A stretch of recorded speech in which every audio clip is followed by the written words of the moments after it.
Hey guys, I'm Sid. Hey guys, I'm Sid. Hey guys, I'm Sid. Hey guys, I'm Sid, and today I am going to be talking about what some very important asteroids and dwarf planets mean in astrology. So the descriptions that I have typed up on my phone are pretty short, and there is timestamps in the description of this video if you'd like to fast forward. Also in the description is going to be a very old video I did on 4 of these asteroids, which are Ceres, Pallas, Juno, and Vesta. I'm going to go over those just briefly in this video as well, but that video was much more in depth on those major 4. And Chiron is probably the most, it's not probably, it is the most well-known out of all of these asteroids, and I'm not sure if I've talked about it before or not, but here we go, and we're going to start off with Chiron. So that is an asteroid between Saturn and Uranus, and it's known for being the wounded healer in mythology, and it represents where your soul was hurt by something that you knew very well in a past life. So that's Chiron. It's on almost every single birth chart that you get.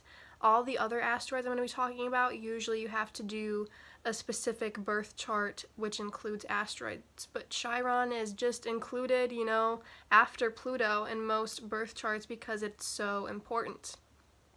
Now, Ceres is a dwarf planet between Mars and Jupiter, and it's the Greek goddess of harvest, fertility, and renewal, and it represents how you nurture, how you parent, and how you take care of the earth. Pallas is an asteroid between Mars and Jupiter, and it's known for being Pallas Athena in Greek mythology, the goddess of wisdom, warfare, and so much more. And it represents your creative thought process and how you judge character, but really just how you process information. Alright, and then Juno is an asteroid between Mars and Jupiter, and it's Jupiter's sister and wife in Greek mythology, and it represents how you feel about commitment and marriage and really just boundaries in relationship, your take on marriage and commitment and all of that. And Vesta, the last of these 4 or 5 major asteroids, okay? So Vesta is an asteroid between Mars and Jupiter, and it's the virgin sister of Juno and Jupiter in Greek mythology. She's the goddess of fire, hospitality, and vitality. It represents your inner driving force in life and what just really keeps you going. Alright, now for the asteroids that aren't as well known, okay? So Eros is an asteroid between Mars and Jupiter, Aphrodite's son, and the god of erotic love in Greek mythology. And it represents what turns you on sexually, okay? This is the physical, sexual asteroid. And Sappho is an asteroid between Mars and Jupiter, and it's in the constellation of Pegasus. It's named after the Greek poet, and it represents your sensuality and sexuality. So Psyche is an asteroid between Mars and Jupiter, and it's Eros' wife in Greek mythology, the asteroid that we talked about a couple seconds ago. So it represents what turns you on emotionally. So this asteroid, as well as the previous 2, Sappho and Eros, are really about relationships, as well as Juno. Alright, and then Eris, with an I, not an O, is a dwarf planet beyond Jupiter, and it's Mars' sister in Greek mythology. It represents the feminine side of aggression because Mars is that aggressive planet, right? And Eris is the feminine version of that, so how you kind of are with your feminine energy aggressively. Alright, and it has to do with guys and girls, and if you don't understand masculine and feminine energy, I'm definitely going to be doing a video on that in the sort of near future. So Pholus is an asteroid that moves from near Saturn to beyond Neptune. It kind of has a wide orbit range, and it's Hercules' centaur friend in Greek mythology. And it represents unexpected change and spiritual transition and just radical, sudden spiritual awakening. Sedna, I love this name, okay? It's a dwarf planet that is one of the most distant celestial bodies in our solar system, so beyond Neptune. And it's the Inuit goddess of the sea and underworld. It represents your method of thinking and taking the bigger picture into consideration.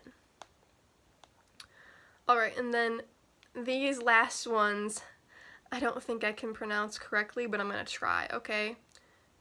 Chariklo is an asteroid that's near Uranus, and it's Chiron's wife. It's a freshwater nymph in Greek mythology, and represents caring for gifted outcasts and progressive vision, because Chariklo, in mythology, she took in these outcasts and kind of raised them as her own and was their mentor, and they were thought of as, you know, not important, kind of troublemakers. So it represents kind of caring for people who are outcasts, but who are also very talented, because all of these people she took in were very talented. And it's just your progressive, kind of liberal views, if you will. Alright, and then Haumea is a dwarf planet beyond Neptune. It's the Hawaiian goddess of childbirth and fertility, and she represents mental and spiritual evolution manifesting into the physical. So these asteroids, you know, they're far out there. Or this is a dwarf planet beyond Neptune. So she's so far out there physically, so she's far out there mentally as well, okay? This represents big picture thinking, but really just spiritual evolution, okay? And just how you kind of process all of this mentally, because when this dwarf planet was found, we were going through a transition. We're always going through these transitions, but it was a really major turning point in spiritual evolution for humanity. And I feel like when these dwarf planets and asteroids are discovered, that time when they're discovered has a lot to do with their meaning, okay? And all of these, they're so far out there. It takes them so many years to move to a different zodiac sign. And I'm going to do a video in the future about how long each celestial body, so planets, asteroids, etc., how long they're in each zodiac sign, because it's a long time. So these are generational characteristics that we're talking about with these far out there asteroids.